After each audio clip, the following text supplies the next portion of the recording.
Salve a tutti, sono Silvia Fanti della Fondazione Villa Montesca. Siamo qui oggi per approfondire il modulo di social networking e comunicazione digitale, nello specifico l'unità 3, social network e personal branding. Abbiamo chiesto il parere a Francesco Del Siena, esperto in social media marketing, instagrammer per passione e per lavoro e anche promotore di eventi legati al turismo.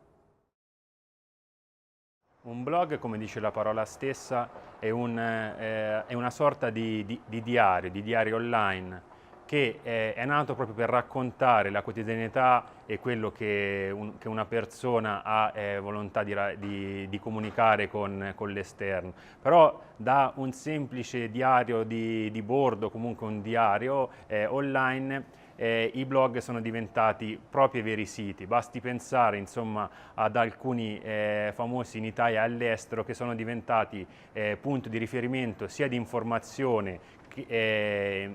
culturale, creativa, che comunque anche di informazione per le nuove tecnologie o per i viaggi. Quindi adesso non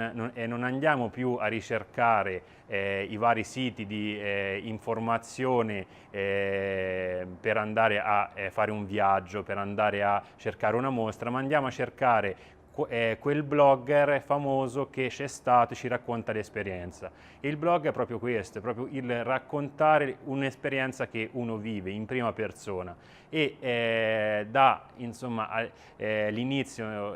quindi ormai 10 anni fa, essere blogger è diventata proprio una professione e anche a livello culturale e di spettacolo può diventare, e in alcuni casi è diventato per alcuni personaggi famosi, proprio un modo di comunicare e di far conoscersi e proprio facendoci conoscere è importante una calendarizzazione dei contenuti, andando a fare dei contenuti accattivanti per l'utente finale, quindi non andare a raccontare la quotidianità in maniera noiosa o normale, ma andando a raccontare i particolari che il lettore è invogliato ad ascoltare e con questi particolari si accresce lo stupore di chi ci legge e quindi a oggi non è più come prima che comunque bisognava essere dei esperti informatici. Adesso ci sono delle piattaforme sia gratuite o a pagamento come possono essere WordPress, Joomla o altri insomma meno famosi che ci permettono di iniziare a sperimentare questo modo di comunicare e a un certo punto è come scrivere su una pagina di Word o di un altro programma di editing per fare insomma questo tipo di comunicazione. Quindi non serve essere degli informatici, serve avere una buona pratica con le tecnologie. Per promuovere la propria arte a un nuovo artista emergente io propongo un blog che è accattivante, che nella home page colpisce subito a primo occhio la propria idea di arte. Quindi sicuramente il mio consiglio è quello di proporre un blog fotografico inizialmente con naturalmente dei link alla propria attività. Quindi farei come si chiama in gergo tecnico, un portfolio dove scorrono tutte queste immagini, dove scorrono tutte le attività culturali, musicali che un artista si attinge a fare e andando a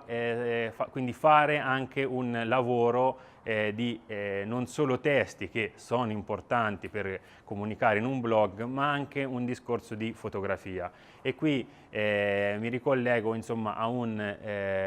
discorso più ampio dell'immagine che ormai da 2 o 3 anni è diventata più importante e accattivante rispetto a dei testi che magari prima erano più curati. Adesso si tende più a curare l'editing delle immagini, quindi a fare delle immagini molto belle e molto particolari rispetto a